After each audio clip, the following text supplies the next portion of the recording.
Like, I love Euphoria. Jacob Elordi. I Tom watched Holland. Baby Girl last night. I think he would make a good Bond. Welcome to Insider Chatter, your backstage pass to all things movies, TV, and Hollywood chaos. Hot takes, industry scoops, and the chatter you actually care about. I'm Mike. That's Nate. He knows movies. How you doing, buddy? I'm doing pretty good. Maybe you might say amazing or spectacular or having a brand new day. It is a brand new day. It is a brand new day. Guys, we have so much to talk about. We have to talk about Spider-Man Brand New Day, The Social Network 2, more Bond news, Twisters directors taking on a big franchise, and things aren't so fantastic for Marvel's first family in their second weekend. But if you guys love what we're doing here on Insider Chatter and the Chatter After, make sure you like, you subscribe, let us know all your thoughts on the stories down below. It is August 4th, 2025. Somehow, it's already August. Summer's disappearing before our eyes. Nate and I'm terrified. It's scary. I don't like it. I don't like it either, but we're turning the chapter. It's going to be a brand new day. We got to talk Spider-Man. We're just going to get into all of the fun tidbits of Spider-Man Brand New Day. It officially started production over the course of the weekend. Sony released footage, a little clip of the new suit from Tom Holland announcing production. I'm going to pull that on the screen right now. But Nate, take us through some of the big news. All right. So we already knew that Jon Bernthal was going to be in it as the Punisher. We kept hearing all these rumors for months and months that Mark Ruffalo was going to be back as the Hulk. We knew Sadie Sink was going to be in it. We knew Liza Zayas from The Bear. She was going to be in it. We heard Zendaya and Jacob Batalon were back. Now we also know that Michael Mando is back from Better Call Saul. He was Scorpion in the post-credit scene for Homecoming. And then we never saw him after that for some reason, even though that casting is genius. He's back. Yay. I so thought that post-credit scene was never going to pay off. I'm glad we're finally following up on it.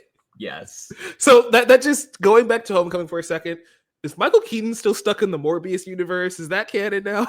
I don't think so. I mean, Keaton was rumored to be in Far From Home, but that never happened. So I think for a little bit, Sony kept casting like A-list actors for these Tom Holland Spider-Man movies to play the villain. So we had Michael Keaton, then we had Jake Gyllenhaal. They were also, I guess before Gyllenhaal, there was rumors that it was going to be Matt Damon. We had all the like big characters back, and now we know Marvel's trying to scale back. And I think if you want to scale back, I don't think Michael Mando's he's not an expensive actor. He's an excellent actor. And I think this is the right time to do it. Do him. If you want to do street level, I think you go with Scorpion. He's a villain we haven't seen before. I don't know how street level this is going to be with the Hulk in it. Yeah. We still don't know who Sadie Sink is playing. It can be street level in a sense, and I'm very, very excited to see how this character is portrayed. But Mr. Negative is rumored to be the true big bad of this movie. I don't even think that's a rumor anymore. We saw on set, they had these trucks of the Inner Demons. Yeah. We saw the logo. He's in it. He hasn't been cast yet, or announced at least. And Mr. Negative, for frame of reference for the folks, I know he's a niche Spider-Man villain. He was the main antagonist of Spider-Man PS4 in 2018. So that's exciting. I love what they did with him there. This is a lot going on. I struggle to call this movie street level when you have the Hulk and Mr. Negative in this movie. We kind of just glossed over it. But yeah, Mark Ruffalo is confirmed to appear in this film in a supporting role. We also have Jon Bernthal as the Punisher. And I don't know what the Punisher is going to do against the Hulk if the Hulk ends up being kind of an antagonist, or against Mr. Negative. He's just going to pull out a couple blickies. It's hey, Red, we're going to have to go guns blazing. To be fair, I know some people have described the Incredible Hulk with Ed Norton as street level. And I think they mean street level by he's not going to space. He's not jumping through different dimensions. He's not going overseas. I think we're kind of going back to the Homecoming level, which he still had Tony Stark there. So he still had the wealth surrounding him. But he doesn't have that obviously, anymore. Yeah, he's back to being isolated because remember, nobody remembers who Peter Parker is in the Marvel universe. So all of his relationships are going to happen organically. Like he doesn't even have the I'm friends with Mr. Stark, so therefore by association I am an ally to Bruce Banner. That relationship, like they've never officially met, I don't think. Oh, I was gonna say, because in the comics, there's like that storyline where when everybody forgets Peter Parker, the Hulk still remembers. He's like, Banner forgot, but I will always remember. Here's the constant thing we run into with the Hulk as a character in the MCU. All of his character progression happened off screen. And so the Hulk and Banner, I don't even know what their standing is because right now they are currently merged. They're not two different consciousness. Like if this was still Savage Hulk, you could probably toy around with, yeah, Hulk remembers Peter Parker. But now they're like one entity. And I think that's where Mr. Negative is interesting because Mr. Negative is all about corruption. And there's a chance that he corrupts the Hulk. And even if it's for an action sequence, he might mess with Banner's psyche and unleash Savage Hulk one more time. I hope so much because I love the Hulk. I love that character. I hate how they dealt with the merged Hulk. I would be fine with it if they showed us that progression, but they didn't. And then is Scar going to be in this? That's what I was asking too, because like everybody likes to pick and choose what they want to remember. Hulk has like an adult son in this universe, thanks to She-Hulk. That is canon. Matt Murdock was in that show, so that's canon to Daredevil, which is canon to Punisher. And now you see how these are all merging back together. Is Scar going to be in this movie? I don't know. I feel like Marvel wants us to forget that ever happened, but also you don't just introduce it and not have a plan for it, right? Let's see. If Peacemaker Season 2 could ignore the Justice League cameo, and I think the Justice League had a little bit more screen time by like a couple seconds over Scar. Scar, we didn't hear him talk. We heard some of the Justice League talk because I don't think Tatiana Maslany is going to be in this, or I don't even think she's ever going to return, which she's is bummer, rumored to be in Doomsday. Okay, I would like that. There's also leaked concept art that features She-Hulk. She could even address it. Like, you know, how she always breaks the fourth wall. And it was like, oh yeah, that kind of sucked. That wasn't a thing. She was literally talking to the writers of the show. So she could, like, if we get a She-Hulk season 2, she could like, oh yeah, we retconned that because it sucked. Yeah. Nobody liked that because that isn't the character either. Yeah, no. He had a man bun. It was weird. No, he's not like a hippie. He's supposed to be like savage and vengeful and violent. We wanted to take this as an opportunity because this movie has officially started production. We wanted to talk about everything we kind of know about the next Spider-Man movie. Yes. I guess we should start with Sadie Sink because she was like the first major casting announcement for Brand New Day. And we still don't officially know what the role she's playing. So you want to get into it? Yeah, you had a theory about it that I had never thought of because it's something I didn't know about from the comics. There's been so many rumors. We can start with Black Cat, and we can get into my theory a little bit later. But she's been rumored to play Black Cat or Gwen Stacy. I guess that's a possibility. Do you see her as a Gwen Stacy type character? I don't know if we're reintroducing MJ, do we want to have another love interest in this film? I really don't think so because it's like Tom Holland and Zendaya, like their romance is easily one of the best out of all of the MCU romances because you care about them. It always worked. And she doesn't remember him, but I mean, that was at the beating heart of the end of No Way Home. I don't think she's going to be a love interest. I think Sadie Sink could be Black Cat. She could be a romantic foil. It could even be at the beginning of the film. Like Spider-Man's already dealing with Black Cat and she's kind of flirtatious with him. And he's still longing for MJ, but he's like, I can't really talk to MJ. Can't really interrupt, without it being very weird. What if it's just like that? And she's already kind of working with him, this different kind of team. Maybe she's the one who knows the Punisher. I guess my thing is, I can talk about my theory. One of the big plot threads carrying over from No Way Home is that Peter Parker is alone. And Uncle Ben is gone. We do know Uncle Ben exists. I don't know why everybody keeps acting like he didn't. Uncle Ben's gone. Aunt May is gone. All his friends forgot who he is. So it would be an interesting story thread to introduce Peter Parker's sister. Sometimes he has a sister in the comics, Teresa Parker. She's a redhead, like Sadie Sink. There's something to play along with there. She also has an alter ego called Good Punisher. So there's also I know, Good Punisher is weird. Comics are weird, guys. This probably has been retconned out 5 times. But the idea of Peter discovering he does have a long-lost sister and that relationship, I think, would be interesting. Her first appearance is from a comic book. I think it's called Family Business.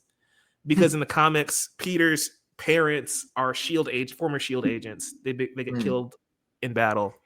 He goes with Aunt May and Uncle Ben. And so his sister is also like a CIA agent. Even though nobody remembers who he is, she finds that there's a DNA match, and then they connect. Antagonist, protagonist, like, it doesn't really matter. You can have that back and forth between them. That would be something unique that none of the movies have ever tackled with. Peter's always been, in all Spider-Man media, he's been depicted as like an only child. Yeah. So this would very much be a huge change for something outside of the comics. I don't think that's where they're going to go. I think we are going to go more traditional. It makes just as much sense as her being Mary Jane Watson. I hate that. That is the worst theory ever. Tom Holland is not going to allow that. No, this is where he actually pulls a power move. He's like, no, my wife is MJ. You are not retconning this. Yeah. That's so weird. I don't know why people do crap like that. But yeah, like Sadie Sink also had comments about her role. She was on Happy, Sad, Confused, right? Said, no, I have nothing to say about this. The rumors are really cool, though. It's an awesome rumor. Yeah, I know the character. It's a great character. So that was cool to read. And it's like, what character is she talking about? She was like, oh, I can't say I'm in it. But then she just confirmed that she's in it. Because the rumors, there was like things that she could be Jean Grey. Let's think. I do not think she's going to be Jean Grey. This is not that kind of movie. I think maybe Firestar from that Spider-Man and His Amazing Friends. Yeah. I think that's a possibility. Maybe. Because I think that was rumored as well. But I think it's either going to be Black Cat or what you're saying. I think that would be an interesting thing because we know from the rumored villains, they're kind of digging deeper into the Spider-Man lore than previous movies. Like, they've done all the big villains on screen already, except, I guess, Kraven. They haven't, but... Hey, we did get Kraven in some capacity. Him, right, I guess. But... And sure. I don't think they're ever going to bring him back now because of that movie. But that is a route that they can go with because I could see the brother-sister dynamic between Sadie Sink and Tom Holland more than I just do not buy them as like a romantic couple. I don't either. I don't know why. It could be Stranger Things just shrouding my brain of Sadie Sink, and I'm like, she's younger than him. That's weird. Even though she's like in her 20s, just like Tom Holland is, so it's not that weird. But it's like, I feel like there has to be something more dynamic, I guess, between the two of them because the relationship between MJ and Peter is so strong after those last 2 films. And unfortunately, or fortunately, depending, the relationship between Zendaya and Tom Holland in real life codes that relationship so much. Yes. It's like, I don't want to see Tom Holland with another girl in these Spider-Man movies. It's kind of, especially if Zendaya is in the movie, that's weird. And she's cast. If we did away with Ned and MJ for like 2 movies, I'd probably be more like accepting of this idea.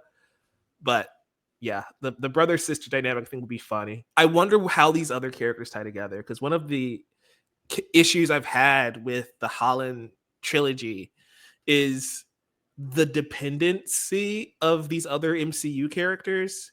We're getting a lot of that. In Homecoming, I didn't have a problem with it. And Far From Home, why are we treating Mysterio like his dad? It's like they don't know each other. Like him and Tony Stark, that's his. I understand that dynamic, but like I'm gonna trust everything, the entire Stark legacy that they gave to me. I'm giving it to you, random guy I just met. That's kind of weird. Yeah. And then third movie, he does it to other versions of Peter Parker, and it's like I love Tobey Maguire, but it's also like, why is he being like his Uncle Ben in this situation? Like he literally tells him with great power comes great responsibility. I kind of like that. I'm not gonna lie, but I mean, these movies have always kind of brought in the hero from the past too, and I don't think like the Hulk and Punisher are gonna be like mentors to Peter. The Punisher is not gonna be a mentor to Peter. He's like, Peter, this is how you kill a man. Peter, hold this AR-15. One batch, two batch, penny and dime. No, but it's just I'm hoping we don't go like I fear we go mentor route with Bruce Banner. That's all. Like Punisher could be kind of pseudo antagonistic to Peter.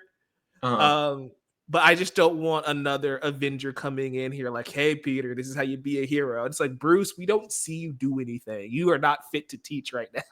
No. I don't think that's going to be with the Hulk either. I think they could possibly bring that in. He's still merged Hulk. They met sometime when they were battling, Thanos or something. And he's like, oh yeah, the gamma in my brain, like it didn't have an effect on me. Like it blocked that out, the spell. So I still remember you. I can still talk to you. I'm your guy on the inside, but I'm not mentoring. Kevin Feige talks about, I know we mentioned street level and how I feel like having a Hulk doesn't feel too street level. Kevin Feige had a quote on that. He said, quote, I think there's a promise at the end of No Way Home that for as sad as it is that Peter is forgotten by everyone in his life, we are seeing for the first time in the Tom Holland Spider-Man stories, him being a proper Spider-Man, him being by himself, dedicated to saving the city and dealing with, for lack of better terms, street level crime, as opposed to world-ending events, end quote. The Hulk feels like a world-ending event to me. So maybe he's not fighting the Hulk. Maybe it's just Mr. Negative. We had a couple of other villains. I know you mentioned that we're going smaller scale on villains. Grain of salt, Daniel RPK mentioned Tombstone, Tarantula, Boomerang, and of course, the now confirmed Scorpion as potentially being... You're forgetting one. The best one. Who am I forgetting? Ramrod. Probably because I have never heard of Ramrod until this report. What a great name. Wonder if he fought Doorman before. He definitely is a Doorman antagonist. We already know. Those who know, you know. But do you think we'll see some of these smaller villains? I think Tombstone could be cool, especially since they can't do Kingpin. Because I've heard of Tombstone. I've read some of his comics. I think that would make a lot of sense. We know they could probably do the visual effects on him pretty well as after we saw what they did with Silver Surfer, who looked very, very good. So Tombstone is generally just a big, great guy anyway, so it's not that difficult. Isn't he kind of Steel-like, though, sometimes? Sometimes. Have you seen Spectacular Spider-Man? I've seen some of it. He's the big bad of season 1. Okay. So that show is only 26 episodes. You love Spider-Man. Go watch Spectacular Spider-Man in your free time. Like I will. It's a quick binge, but like I wanted to, but they took it off Disney Plus, and I'm mad. Oh, did they? Holy crap. I was looking like last month or something because I'm like, I want to watch Spectacular Spider-Man again. And then like that's messed up. You know, I got the Blu-ray. I'll see if it has a digital code in there somewhere and I'll send it to you. But yeah, Tombstone in that show is very much depicted as just like the Wilson Fisk of that universe. And since this is another thing that we didn't talk about, but apparently film rights are weird for Kingpin and he can't appear in movies. I feel like he probably should be a villain in this movie, especially after Matt Murdock being Peter Parker's lawyer in the last movie and Matt Murdock, Daredevil, trying to put together some sort of vigilante team at the end of Daredevil Born Again. It feels like there should have been something there, but obviously Fisk can't appear. Do you think we're going to get Matt Murdock in this? I feel like we are, honestly. Yeah. How else is Peter Parker going to find out about the Punisher outside of going to a gun range or something? I mean, the Punisher could be trying to hunt Spider-Man. That's a thing that's happened in the comics before. Yeah. But yeah, like there's just too much of a connection between these three characters, and the central piece is Daredevil. And Daredevil was already in the last movie. So I feel like Matt's going to be in this film in some capacity, even if it's just another cameo. I feel like they're just saving it. I feel like that's one that they're going to hide. Again, I don't even view this as a team-up movie as much. I mean, it just feels kind of like a ragtag crew. Yeah. I like that this feels like it's still going to be a Spider-Man movie, front and center. I do think it is a little weird that they aren't doing Kingpin, because I think that's a way that it could kind of do a very loose adaptation of the PS4 game, which I love. I've only played the first two, the first one and then Miles Morales, both great games. This is the way they could kind of do it with Tombstone. I feel like they could try to figure out a deal with Kingpin, though, just to have him somewhere there. But I also think in the comics, does Mr. Negative run Feast? Because I know nothing about Mr. Negative outside of that video game, so I'm going to take a quick look. That would make sense that he's kind of there as well. Maybe because he's an entrepreneur, he knows Bruce Banner already. That's how he's in there. And Punisher kind of knows Mr. Negative's true self. Peter already knows the guy because Aunt May worked there, as we saw in No Way Home. Yeah, Feast pops up quite a bit in his wiki bio, and it's not just from the PS4 game. That's my quick Google search. Is the wiki bio. You guys are welcome. I'm sorry, top tier journalism here. I think that's how some of this story is going to go. I think Mr. Negative is going to be the big bad. I could see Scorpion kind of being like the secondary bad. I think like a slightly bigger role than like, he's not going to be as small as like the Shocker in Homecoming. Yeah. I mean, there's a chance Scorpion's just the guy. Like the Marvel formula is usually big action scene at the top of the movie. There's a chance that Scorpion is the Batroc the Leaper. Yeah. Oh, yeah. Where Peter does a cool mission, takes down Scorpion. Maybe he comes back third act, but like, I don't expect Scorpion's not that interesting of a character. No. Like, he's in the Rhino tier of like, he's a big brute. I'm the Rhino. Right? Get Paul Giamatti back. That'd be top tier. No, but yeah, things are looking cool for Spider-Man. Brand new day. Destin Daniel Cretton is the director. I expect some great action sequences. Yeah. I want to ask you one thing before we go off. Who do you think could play Mr. Negative? Because he is in this movie. I have no reason to believe he's not, because we saw the inner demons on the track. He is in this movie. This is going to be such a basic answer, but you know who was supposed to play Sentry? Stephen Young. I thought about him too. Like, Marvel owes him. Give him a call back. Let him fight Spider-Man. That'd be sick. He hinted that he's like, oh, I probably will work with Marvel again. Like, the reason he left that role, and I think it was for the better, is I think Louis Pullman was just so good as that character. You can't really see Stephen Young as that once you see Thunderbolts. I think this is the way they go. I think you're right. I think it's going to be Stephen Young. Another one who popped into my mind was BD Wong from the Jurassic franchise. I could kind of see that happening as well, but I think they're going to go with Stephen Young. I mean, he's already connected to the Marvel family, even though he didn't star in Thunderbolts. I feel like it's an easy call. Unless Feige wants him to play a more prominent, like, superhero character. I don't think he wants to do that. Then, yeah. Like, if he wants to give him the, you're going to be in Marvel for 10 years, kid, type of contract, they might hold out. But if he wants to just show up and be a Spider-Man antagonist for a movie or two, that's cool. I think it also would make sense because it would be kind of a reference to his superhero he voices on TV right now. No, you mean... As I'm looking, I wanted to look up Stephen Young's filmography. He doesn't have anything. He's already filmed all of his projects coming up. Oh, so he's got time. He's got time to dash on that set. And Mr. Negative, like, comic book wise, he wears a suit. So, like, Stephen Young doesn't have to get in, like, Marvel shape to do this. Kind of already is ripped, I think. But yeah, this is everything we know so far about Spider-Man Brand New Day. It's going to be a good one. We were talking before we went live. You said this is going to be the biggest movie of the year next year, you think? I think so. I have no doubt that I think this is going to be bigger than Doomsday. I think this movie's going to make $1 billion. Because here's the truth. We're going to get into Fantastic Four later at the end of the show. But there's only two superheroes that I think, regardless of the quality, that people show up for and they're not skeptical about it whatsoever. Those are Spider-Man and Batman. People show up for them more than anybody else. I think Superman's doing well. We won't be talking about Superman this week, but it's like he's always been kind of a tougher character to adapt on screen. Anyway, we've seen Batman and Spider-Man portrayed so well originally.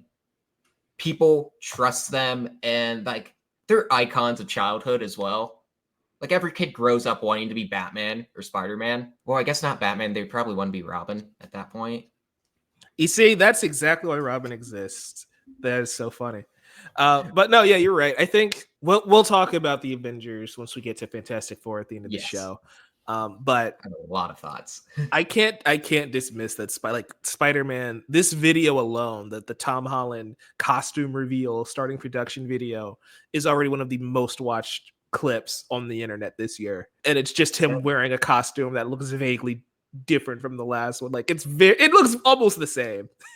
And I don't know if this makes me sound like biased or something just because I love Spider-Man, but it's like I feel super excited for Brand New Day, where I'm like, I feel like this is going to be a pretty good movie.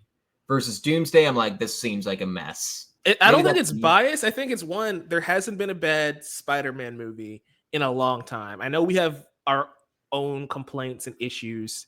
We're going to pause it here. This is a great shot. I know we have our own complaints and issues with some of the Holland stuff, but they're all objectively good movies. They are. Even if they have minor things that I don't love in them. And so they have a good director. Shang-Chi was great.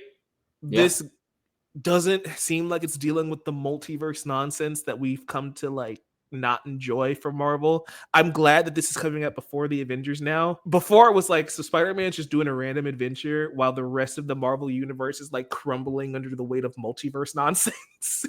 I guess it would have been like a Ant-Man and the Wasp situation where it takes place slightly before, but it comes out after. Yeah, that would have been weird. So I'm glad we just changed the release order where it's Spider-Man is fighting the Hulk, but the Hulk will be in Doomsday, so it's fine. I think much like Fantastic Four and to a degree Thunderbolts, even though both of those box office is kind of weird, I appreciate that these groups of Marvel movies, these last three, are character driven, it feels like.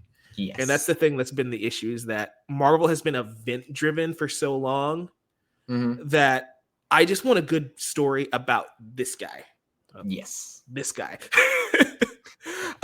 Because we love Peter Parker as a character. And that's the thing I think Marvel has just forgotten. And I'm sorry to go on a rant for a second.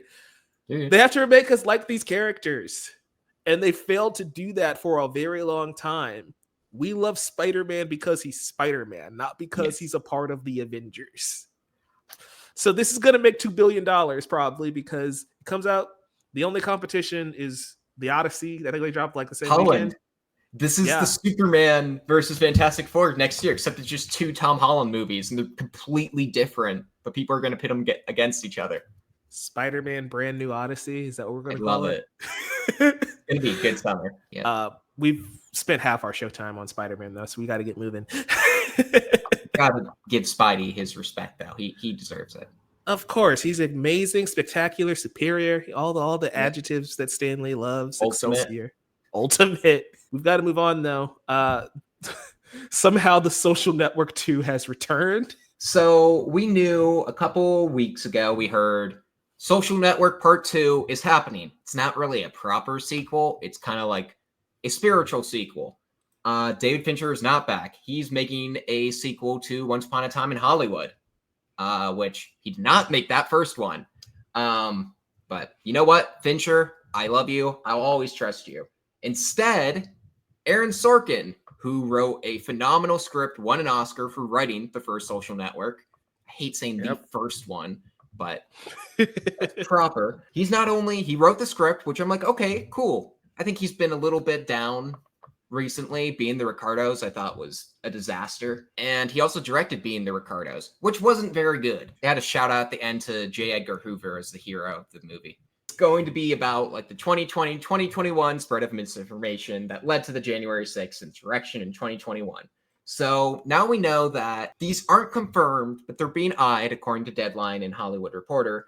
Jeremy Allen White from The Bear, soon to be Bruce Springsteen, also soon to be Rada the Hutt in The Mandalorian Grogu. Can't wait for that. He's going to play Wall Street Journal journalist Jeff Horowitz. And then recent Academy Award winner Mikey Madison is going to play whistleblower Frances Hagen, who used to work for Facebook, and then she kind of leaked a lot of the shady stuff going on. But I think the real question was, is Jesse Eisenberg going to return to the role? Because we heard in previous interviews that Jesse Eisenberg was like, yeah, I'd be up for it. Just depends on how the script is and yada yada. He's not averse to sequels. He's doing Now You See Me sequels. He was Lex freaking Luthor, man. He's cool with this stuff. He's not back. Apparently he declined it, which says wonders about the script. But instead, Jeremy Allen White's co-star in the upcoming Bruce Springsteen movie, Jeremy Strong, is being eyed to play Zuckerberg, which know how to feel about that. I think Jeremy Strong's a very great actor. I don't see him as Mark Zuckerberg at all. I hate that I'm talking about this like it's casting a superhero or a prolific character. Well, it's because we know Zuckerberg in real life, and like the energy he's been giving off the last 5 years. But we also know Jesse Eisenberg's portrayal of Zuckerberg. And Mark Strong doesn't feel like either the portrayal that Eisenberg did or the real life Zuck, And so I get it. I totally get what you mean, where it's like, this is an interesting choice. I don't mind the casting in and of itself. The issue that I have is like you were just saying, Jesse Eisenberg said, I'd be willing to return if the script is good.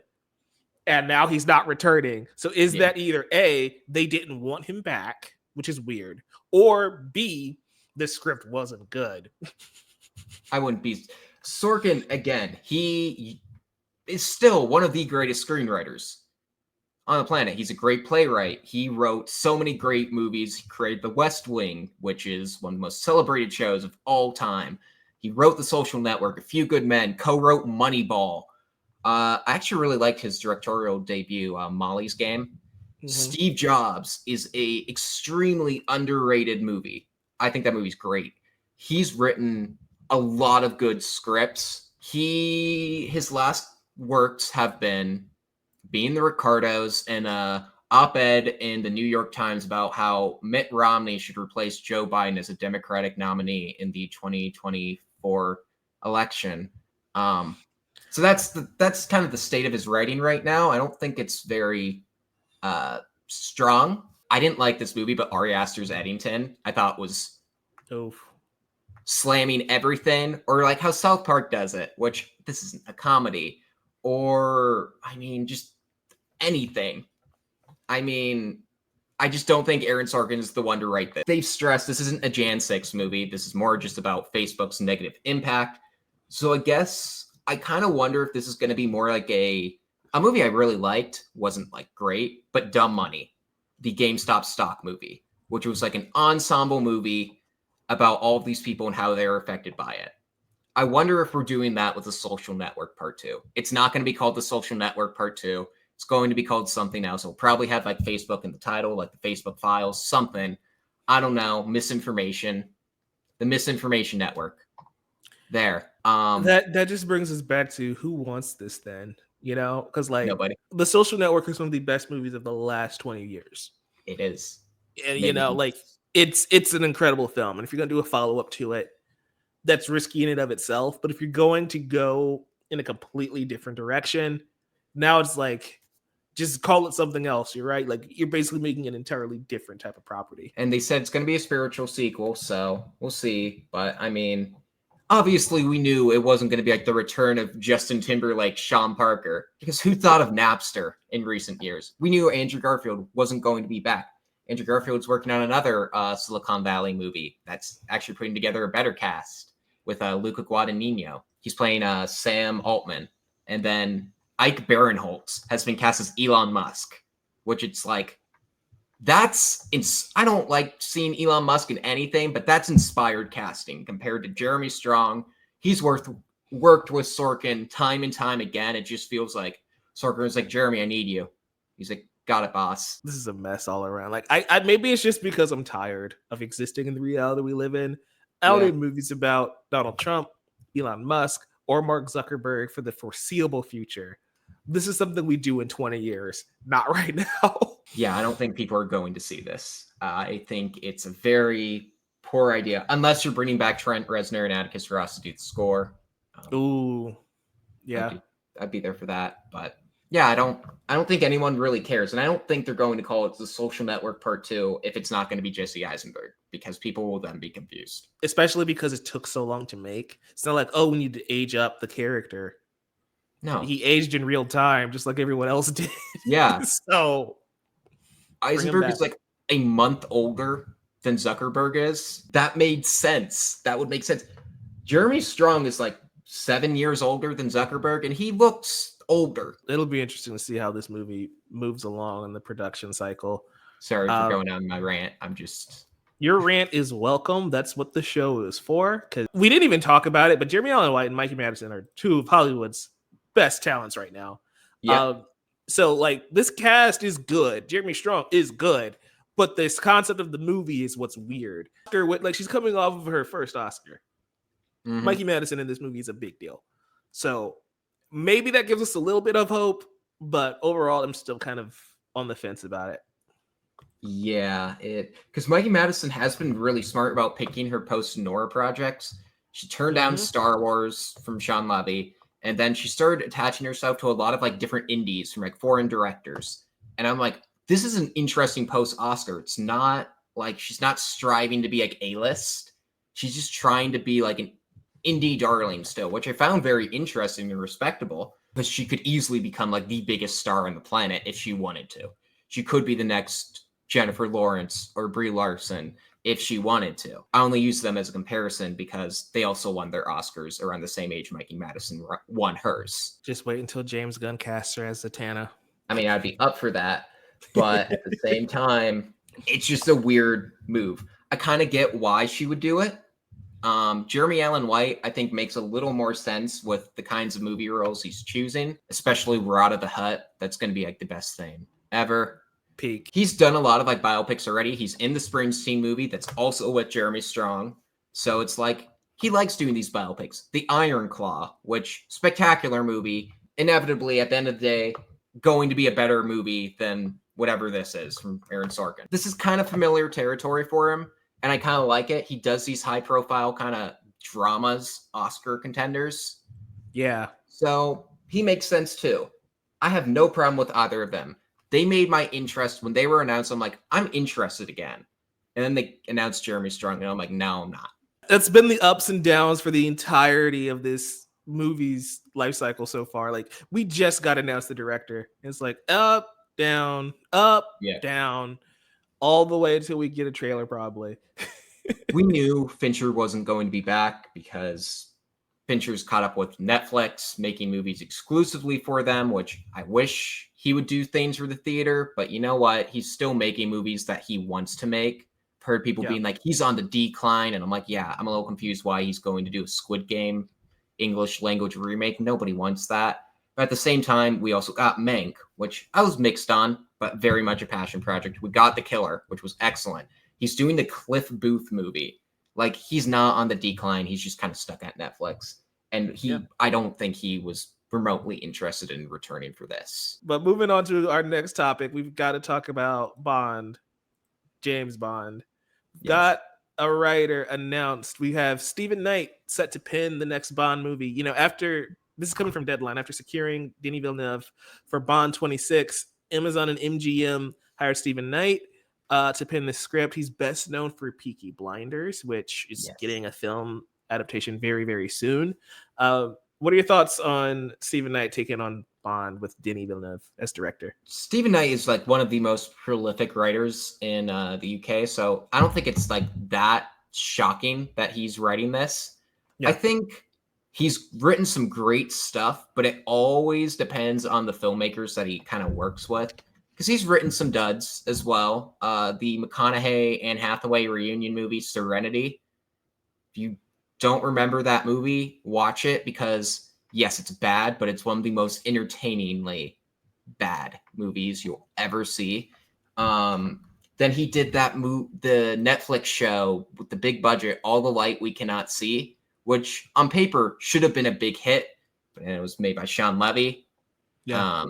So like, I think the complaint was that it was a little bit too like saccharine and not really getting the vibe of the book. But again, he's written a lot of great things as well. I think he makes sense. Peaky Blinders is one of the best I still haven't seen Peaky Blinders. I'm not gonna act. I almost started to act like I have seen it, but I'm like, I've never done that, and why would I do that now? Peaky Blinders is a great. I've heard it's a great show. People who watch that show like swear by it, and I think him writing a script for Villeneuve, this is the way to go.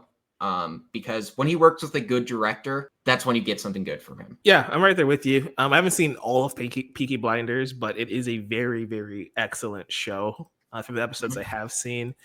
And again, Denis Villeneuve's making a Bond movie. I'm here for it.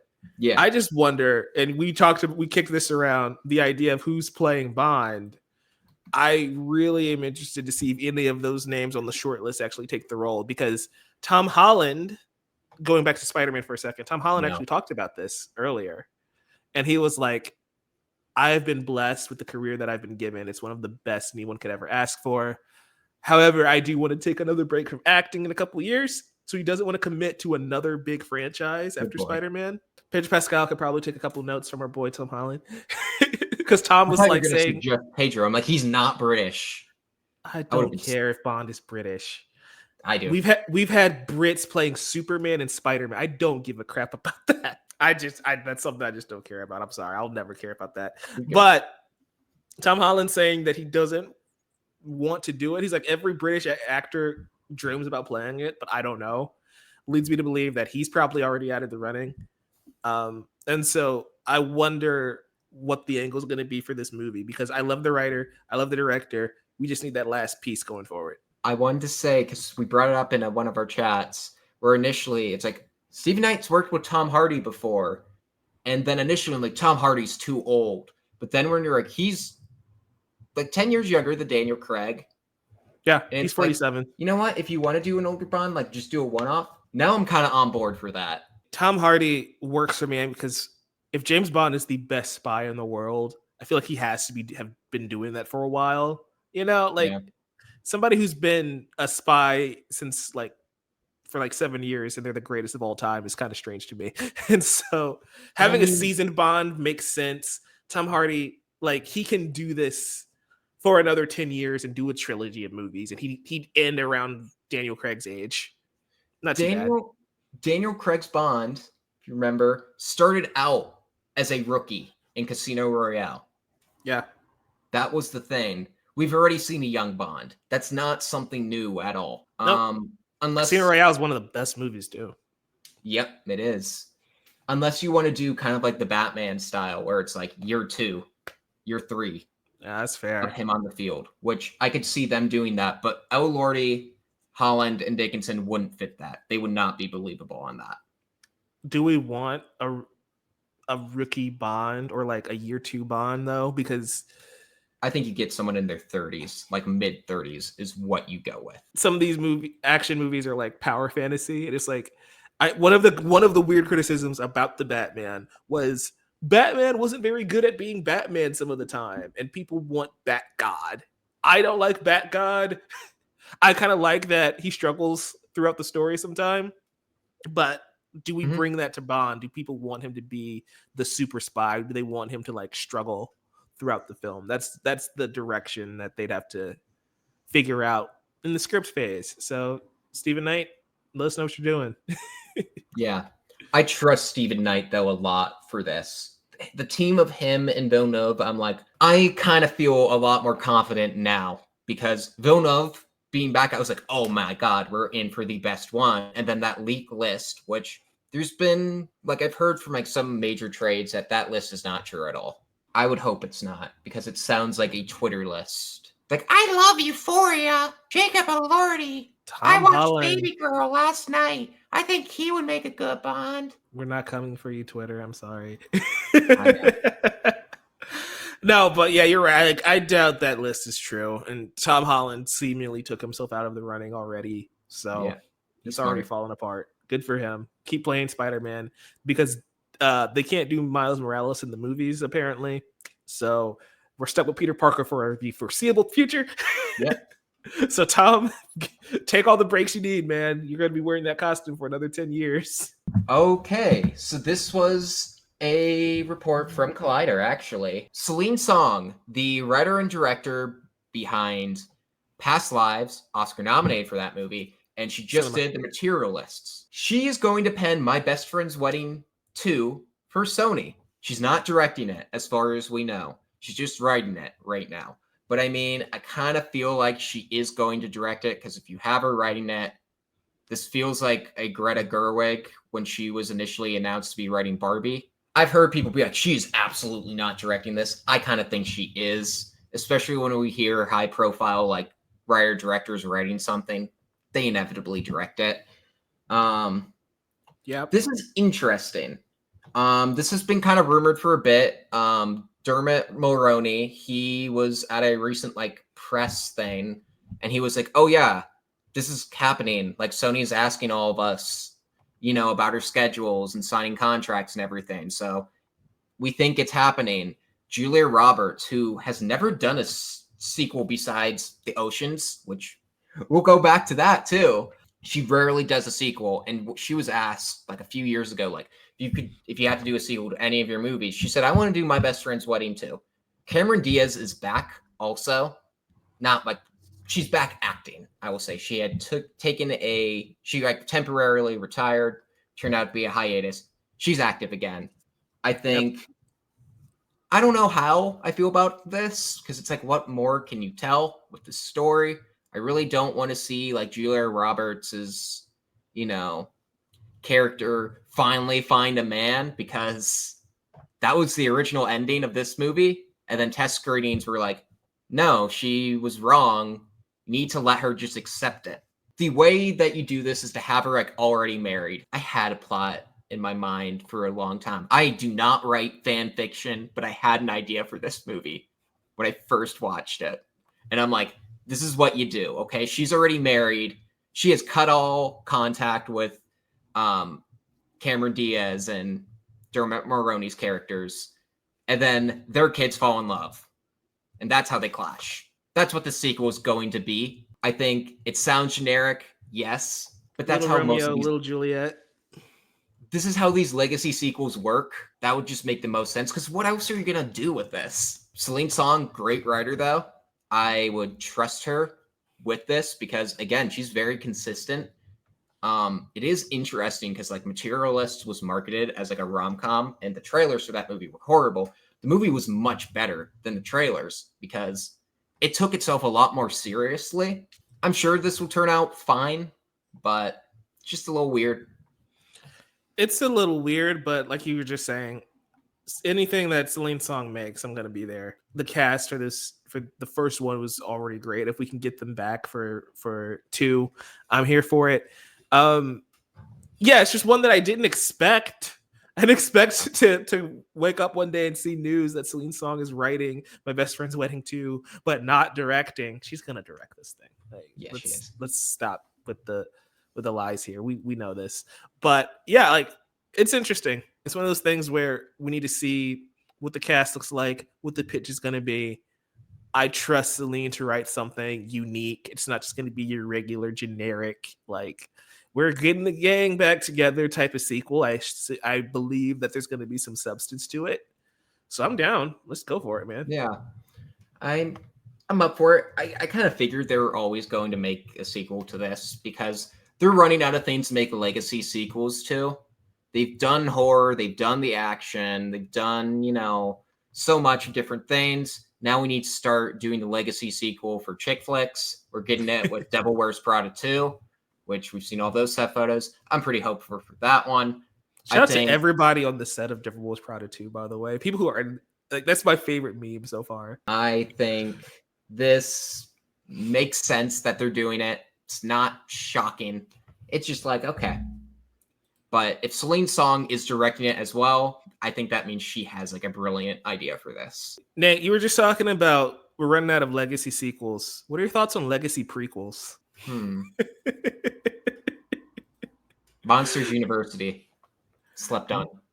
It is slept on. You know what's not slept on? The Oceans franchise. Yes. We got to talk about Oceans because this is coming out of Variety. 2-time Oscar nominated Minari filmmaker Lee Isaac Chung is in talks to direct this Oceans. And Twisters. Can't forget Twisters. Yeah. In talks to direct the Oceans prequel for Warner Brothers. In true Oceans fashion, the plot is locked in the vault. The project remains in early development with no cast details in place at this time. Again, via deadline for the first report here. I like the Oceans movies, the first two specifically. The rest of them are kind of hit or miss, mostly miss. But I'm down. I think Isaac Lee Chung is a good director. I mean, obviously, multi-Oscar nominated. Twisters was also a fun summer flick. So I'm here for it. What are your thoughts, though? You forgot the most interesting wrinkle in this, though, because Margot Robbie is producing this. Did I forget, or did I leave Margot Robbie to you, Nate? Because I'm a good friend. Yeah. So she's producing this. And if you remember a few months before Barbie came out, there was an announcement that Margot Robbie was going to star in a prequel. It was then going to be directed by Jay Roach, who has done like the Austin Powers movies, but then he kind of shifted into serious with like Bombshell. He kind of shifts back and forth. And then that Ryan Gosling was going to be joining her in this movie as well. Yeah, this was reported in October 2023. Yep. So it would have been like a big reunion, but then the writer's strike happened. I don't think we ever really heard from it again, because it was supposed to start filming like that summer of the strike, actually. Never happened. But that was going to be a prequel called Oceans, where Margot Robbie and Ryan Gosling were going to play the parents of Danny and Tess Ocean. Tess Ocean was Sandra Bullock's character in Ocean's 8, a movie that I actually think is decent. I actually think it's better than 13, if I'm being honest. I don't know. There's been like conflicting reports whether this is that same movie, because we're already rumored to get Ocean's 14. There has been like multiple reports about directors doing an Ocean's 14 that aren't Steven Soderbergh. So I'm like, why are you doing it then without Steven Soderbergh? I'm up for it. It just depends on what it is and what it's going to be, because it's like, we don't need 3 Oceans movies in development all at the same time. That's just a little weird to me. You either do Oceans 14, which I still don't really need that. Just do the prequel, so it could be like a reboot. And I thought the one with Margot Robbie sounded like the logical thing. I think Lee Isaac Chung would be a better fit for that anyway than the director they had. So I'm up for it. Lee Isaac Chung, like you said, great director. Minari was excellent. Phenomenal movie. Twisters was a lot better than I expected it to be. Thought it was it was a fun summer blockbuster. We'll see how it is. Very curious, because I don't think all 3 of these Oceans projects are going to happen. I think it's only going to be one of them. I think this might be the one that happens, and I think it will probably be merged with that Margot Robbie one. Do they keep this, like, the concept of the Margot Robbie one, and she not play the role? Do you think that's a possibility? Because if this goes in production around the same time as 50-Foot Woman, is that a possibility where she drops out and she just produces? Like, she doesn't I think that's a possibility. I mean, I think there's a lot of actresses out there. I think Margot Robbie would have been great for it, but I think there's a lot of actresses who could play like the parents. I also think you really want to just, like, if you can get the Gosling-Robbie reunion, that would just do numbers. It would, especially since they are pretty staunch on not doing Barbie 2. But I mean, like, think about it. Jennifer Lawrence was originally going to be in Ocean's 8. I feel like she could be like a good like parent to one of the Oceans, to the Oceans kids. Like, that would be interesting. I think that would be the way to go. For sure. I'm excited. This looks promising. There's too many Oceans projects in development. So yeah, like, if we can consolidate and like figure out if all of this has just been one big movie, that's cool. Have a few more questions we need answered, but I'm down. Last story of the day. We've got to talk Fantastic Four, the first steps, dropping 66% in its second weekend. This is coming from Variety. After a healthy 117.6 million debut, the Fantastic Four suffered a hefty 66% drop in its sophomore outing, with 44 million from 4,125 theaters. For some context, this drop is the 8th lowest in the MCU's 37 film run. For a second here, Nate, can you believe there's been 37 Marvel movies? That's crazy. Yeah. That is insane. Their first movie came out in 2008. I just want to remind everybody of that. So yeah, like this came in with a 66% drop. After that, it's Doctor Strange Multiverse of Madness at 67%, Spider-Man No Way Home at 67.5%, Thor 4, the fourth Thor at 67.7%, Black Widow at 67.8%, Captain America Brave New World 68, Ant-Man and the Wasp Quantumania 69, nice, and the Marvels at 78% drops. Caveat for Spider-Man, it opened to 600.8 million worldwide and had a second weekend of 187 million.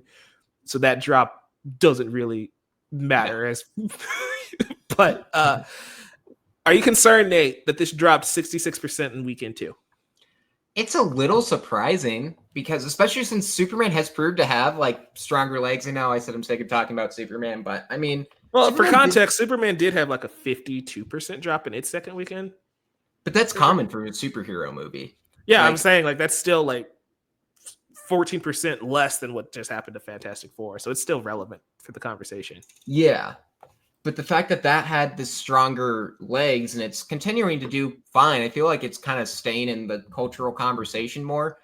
Yeah. I don't think this means that Fantastic Four is like an all-out flop. Just like I don't think Superman is a flop. I think they're... But while Superman, I think, is doing what it needs to, it's not a runaway smash hit. I think Marvel's probably feeling pretty disappointed about this. Because the movie it's good. It's a lot of fun. But I think it's all about... It's not that this and Superman came too close together, because we've already seen kind of a smaller amount of superhero movies coming out each year. A tweet from Sean Fennessy from The Big Picture that he pointed out that Captain Marvel, Shazam, and Avengers Endgame all came out 6 weeks apart from each other. Shazam didn't do like crazy numbers, but those movies all did. We know how Endgame did. We know how Captain Marvel did, but Shazam did fine too. It warranted a sequel. 6 weeks is longer than 2, though. 2 weeks. I know, but it's not that these movies are coming out too close together. I think it's more about people are just kind of like done with the superhero movies, unless it's like I was talking about earlier, Spider-Man or Batman. Like that, those are the only ones that will ever make, like, I think, have a chance of making $1 billion.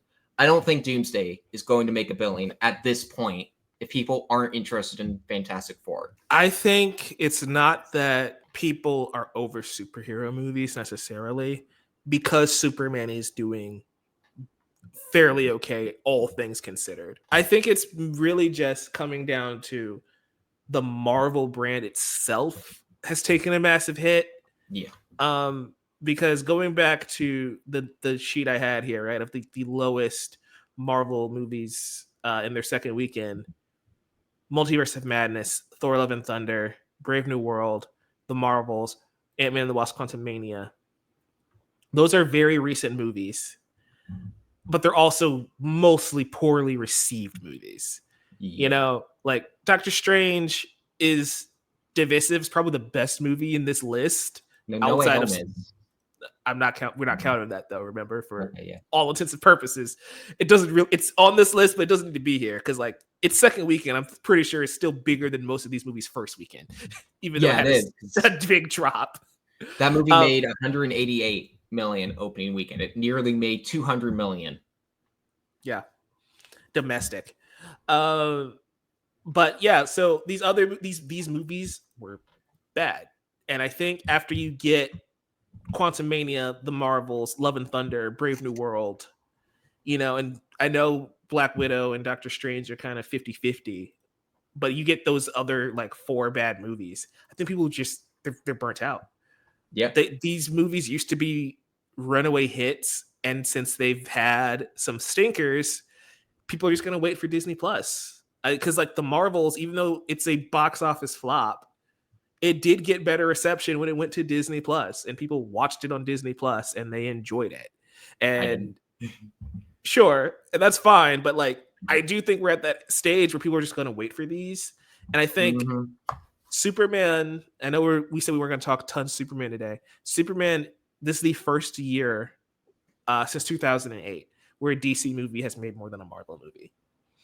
And for those who don't remember, that was 2008. That was The Dark Knight, that was Iron Man and the Incredible Hulk that dropped that year, the start of the MCU, and Christopher Nolan's like magnum opus Batman movie. I think the tides are changing, because something that I keep saying about Superman is Superman didn't have to make a ton of money. It had to rehabilitate the brand. Like DC movies, like Batman vs Superman almost made $1 billion, even though that was terrible. Yeah. Because it was Batman and Superman. And people didn't like it, and they got burnt out, and they started declining ever since. This movie, Superman had to raise the brand back up. And so I think the next few runs of DC movies are going to start making more and more money as they go on. Whereas Marvel is now where the DCEU was a little bit, where the brand took a hit and now they need to climb out of it. Spider-Man might be the start of that. I mean, because Fantastic Four and Thunderbolts are good movies, but now they need to get people to see the good movies. This is the problem they're running into. Yeah, I think it's a lot of that as well. But I mean, like we were both saying, Superman's doing what it needs to do. I don't even think it's just doing fine. I think it's doing pretty good. Yeah, the days of just $1 billion comic book movies just might be over outside of, like you were saying. Yeah. I've seen some like delusional takes. It's like, this movie's still going to top Superman. It's like, no, it's not. Because international numbers for this, all superhero movies, people thought, and I thought too, when I made my box office predictions back in April, I was like, I think Fantastic Four could do better worldwide than Superman, because MCU generally does pretty decent overseas. No, overseas numbers are bad, disappointing for both Superman and Fantastic Four. And the fact that Fantastic Four is not showing the legs that it should be is worrisome. It's also weird because this movie has time. Both this and Superman, August does not have like a big tentpole movie. They're literally putting F1 back in IMAX because there's nothing playing. Hell yeah. It's pretty empty. I don't know how Freakier Friday will do. I think that'll do decent, but that's a lower budget movie. I mean, that movie's not going to make 100 mil or 50 mil opening weekend. That's not really competition. I think Weapons could be like the horror hit of the summer, especially with all of these reviews. That has been my most anticipated movie of the summer, more than Superman. I kid you not. Because I just love Barbarian. I think that movie's going to do very well. But it's counter-programming to both of these movies, Superman and Fantastic Four. They should have legs, but now it seems like they're not. And it reminds me of the summer of 2017. We had a lot of big movies that opened over the summer, like Spider-Man Homecoming. And then that came out in July. But then in August, there wasn't really a lot. And the box office numbers were like looking dismal. Then it skyrocketed back up with It, and we don't really have an It-size sensation coming this year, unless Conjuring 4 is some hidden masterpiece, which it's a director of the last one, which wasn't very good, so not really holding out hope for that. This movie should have legs, and it's not. And I think, it's just a sign of the times. And I think, public interest in the MCU is waning. People don't care about it anymore because they were so insistent on making all of these shows like important to the movies, and they shouldn't have done that, because initially I wanted to stay up to date with the MCU. I was watching all of the shows. I've not caught up with any of the shows except like Daredevil. I'm gonna watch Eyes of Wakanda.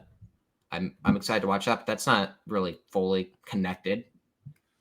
It's great too. We're gonna talk about that in our Now Playing segment. I think the big stat to me is one, I don't think Fantastic Four is rewatchable in the same way Superman is. No. I know I'm lower on it than most people seem to be, but it's a good movie, but it's also one of the MCU movies that I probably won't revisit time and time again. So the people who saw it weekend one aren't going back. And two, out of the stats we talked about with the box office drops, the one that stands out to me is Marvel's 37th.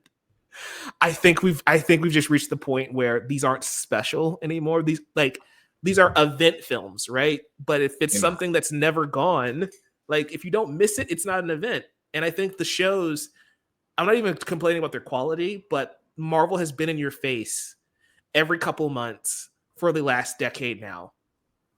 Before, when it was like, oh, we get 2 Marvel movies a year, that's a big deal. That's something you circle on your calendar. But now it's, this year alone, we had Daredevil Born Again, for like 9 straight weeks. Then we had Captain America, we had Thunderbolts, we have Fantastic Four, we have Eyes of Wakanda. We're gonna have Wonder Man later this year. We had Ironheart drop as well. I'm not saying that there's too much, but I also think your brand, it's not gonna be special if it's always around. And so Marvel just has to be content with these movies making 500, 600 mil. They're not gonna be billion-dollar franchises anymore. Because I don't know if I'm a little blinded because I saw some of the MCU movies. They used to do press screens for Marvel movies here. They stopped after, I think, the Marvels. They stopped doing them. They stopped doing them here after COVID. There's only been a few of these movies that have felt like events since Endgame, where you're right. Most of the MCU movies leading up to Endgame, everyone felt like an event. Even Captain Marvel, which wasn't very good. Well, I mean, because the post-credit scene of Infinity War is Captain Marvel. Yeah. There's a couple like outliers I didn't think felt like events, but they're still solid movies. Like the first 2 Ant-Man movies weren't like didn't feel like events, but they were fun.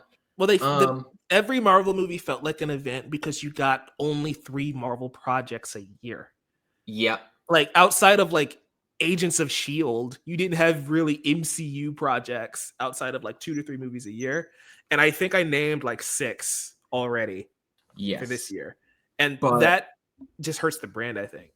No Way Home felt like an event. That was one exception. I think this is still, I guess, the Infinity Saga, but it takes place after Endgame. Far From Home felt like an event. I'll give it that. Everywhere I go, I see his face. I know that's a meme now, but like Tony just died for a lot of us. And so it's like, oh gosh, I want to see the follow-up to this. Yeah. Deadpool and Wolverine felt like an event. Seeing that in the theater, especially even if you were spoiled, you were just kind of waiting for those. That did feel like an event. I don't know though, with Multiverse of Madness, again, I saw that at a screening. Did it feel like an event when you saw it at the theater? I saw a screening for that too. I went to Chicago for it. Okay.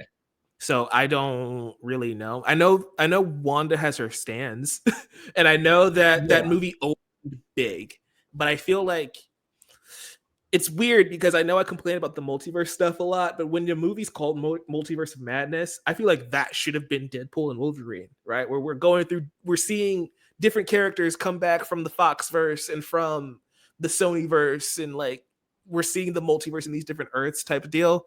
But it was just kind of relegated to we go to like that one Earth with Pizza Papa. Yeah. And I think this is the start though, because they also showed that the shows didn't even matter. And I think that hurt the brand too, because we regressed Wanda's character arc. WandaVision felt like an event on TV, I will say, because that was the first one. WandaVision, I will even say Falcon and the Winter Soldier was kind of shaky. That's still the first 3 MCU TV shows did feel like events to me. I was talking to friend of the show, Trayvon and Jawan. Check out their podcast, Much Ado About Nothing. But I was talking to them yesterday, and I'm like, the shows don't feel important, and they're not marketing them properly because Eyes of Wakanda was basically shadow dropped. They didn't talk about that at all. But think about those first 3 shows. They had Super Bowl ads, Nate. I know. They had Super Bowl commercials. A year in advance saying, hey, WandaVision's dropping, Loki's dropping, Falcon and the Winter Soldier is dropping. And that built hype. And at a time where Marvel wasn't producing a ton of movies because of COVID, those were events because we got to watch Marvel stuff at home. And years later, Ironheart came and went, even though Ironheart is a good show. It's one of the better ones. But, you know, it's just unfortunate. I feel like Fantastic Four, and this is something that I was asking you guys before the movie came out, because we kept comparing Fantastic Four and Superman.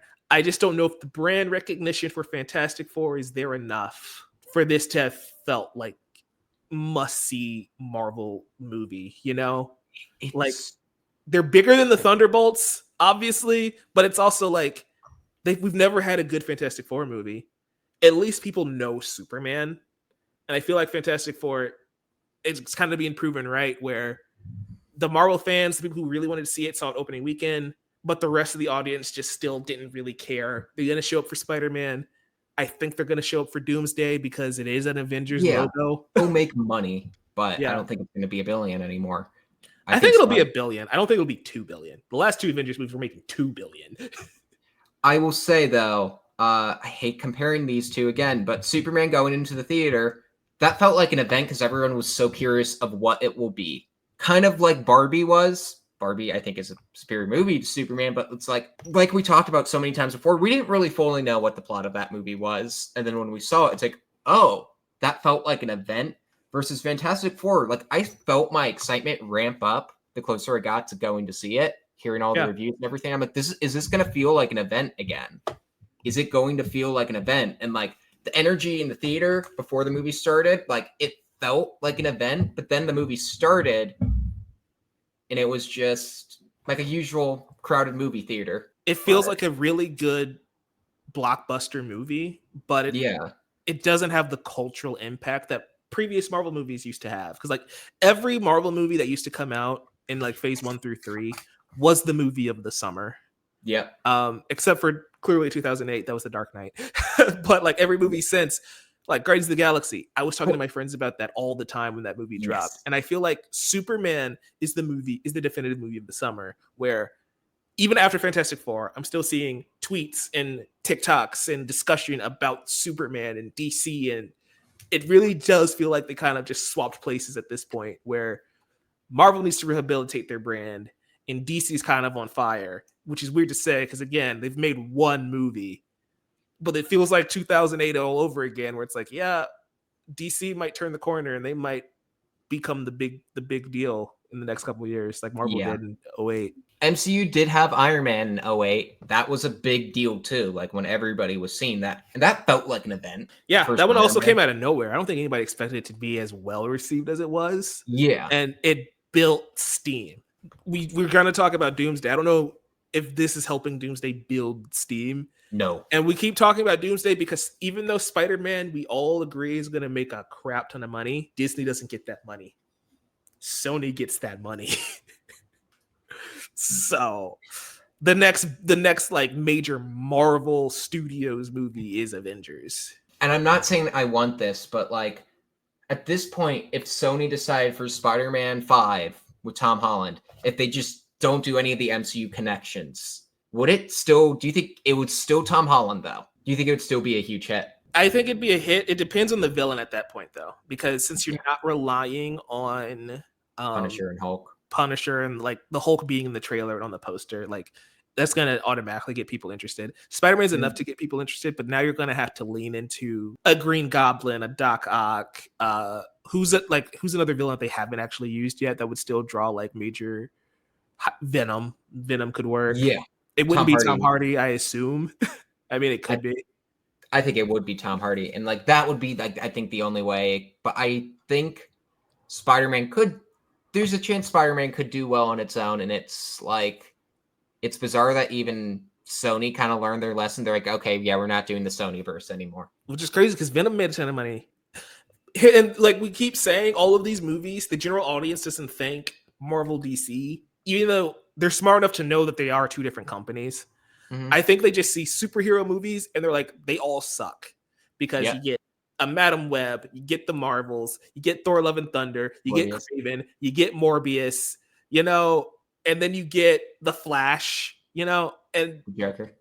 Yeah, it's Joker 2, Joker Takes Hawaii. Yes, you get all of those, and it's like, oh, so the non-Marvel ones suck, and then you get the Marvel ones that have been poorly received, and it's like, oh, I'm burnt out and I'm tired, and the sickos like us are going to keep watching them. And we have to tell folks to go see Thunderbolts or stream Thunderbolts. And they're going to realize, oh, they make good ones still. But at that point, it's too late because it's on streaming.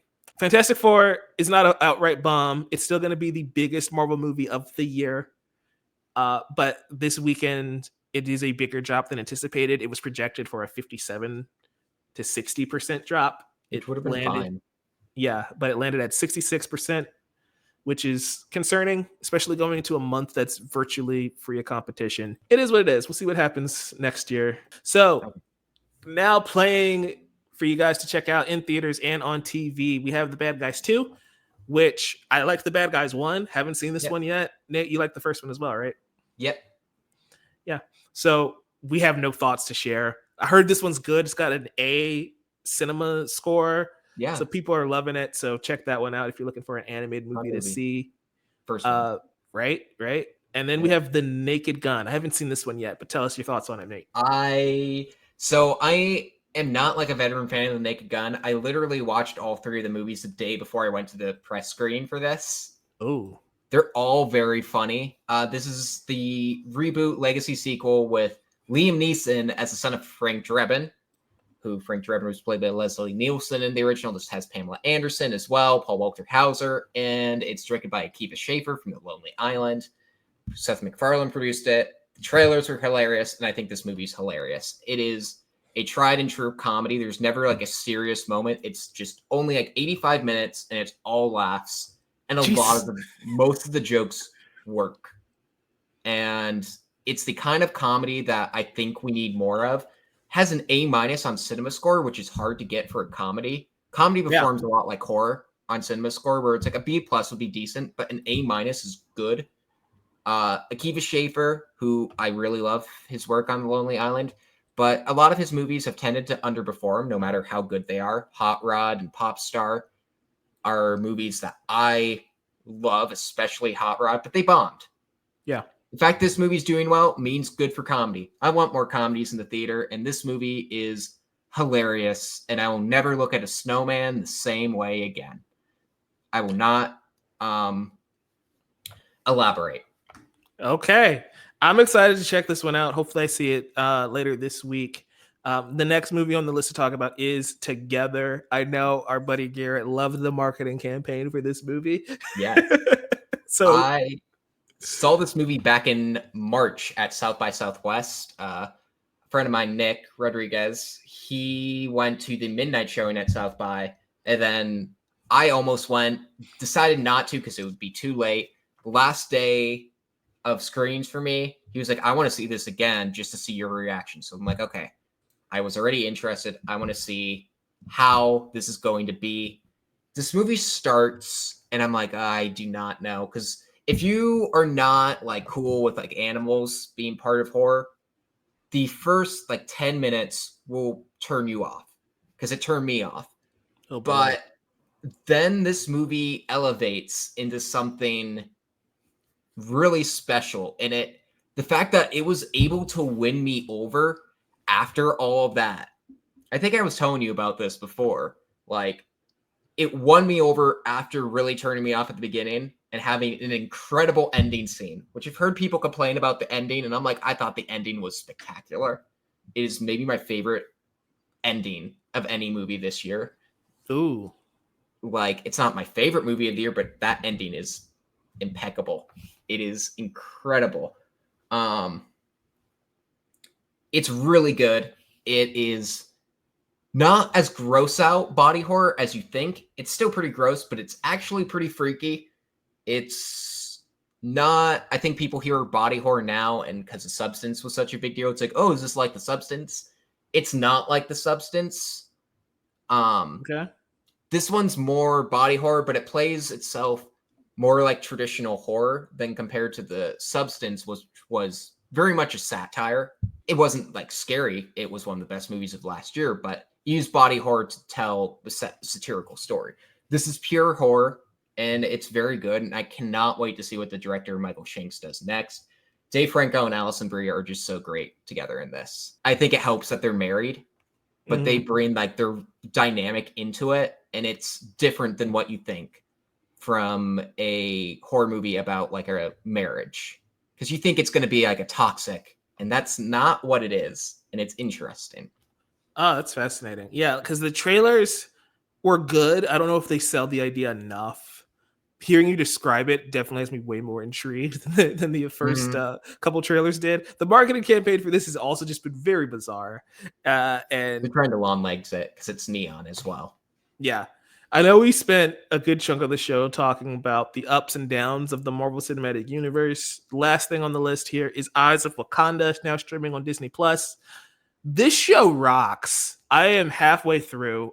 If you guys are watching on YouTube, I have reactions to episodes 1 and 2 on my YouTube channel. By the time you're seeing this, maybe I'll have episodes 3 and 4 up. I'm not sure yet. But this show is just so much fun. It's an anthology series taking us through the history of Wakanda.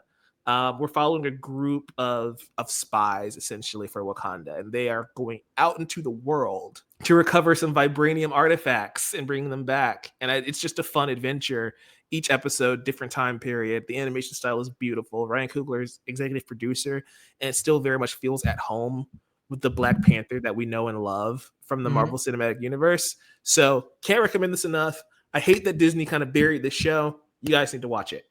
I'm excited. I love the sheer concept of it, and I don't know why Disney was like being so weird about the show, kept like changing its release date last minute, and then just dropped it out of nowhere because it always seemed interesting to me. Yeah. I only watched the first season of What If, and had some like great episodes, but then after that, and I watched X-Men 97, but I never really watched Your Friendly Neighborhood Spider-Man. I don't think I'll watch Marvel Zombies. Like, they need to win me over in the animation, but this is kind of what I want out of Marvel animation. Yeah. Maybe even more than X-Men 97, because just I didn't grow up on that cartoon, so I don't have as much of an attachment.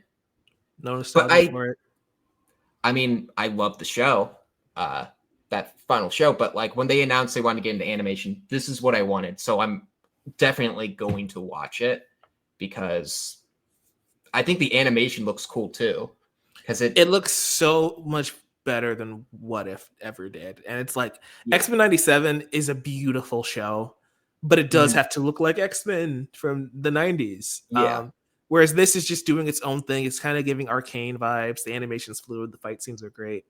The story, I wish the episodes were a little bit longer sometimes because since it is an anthology, we're in and out. They're 30 minutes, but I'm sure like 7 minutes of that is credit. So the standard 22 or so. 20-minute episodes, which is fine, but like since it is an anthology and you're not going to see these characters again most likely, it'd be nice to have an extra 5-10 minutes here or there. But overall, love it. This is what I want from Marvel Animation. That wraps up this action-packed show of ours. Nate, where can the fine folks find you?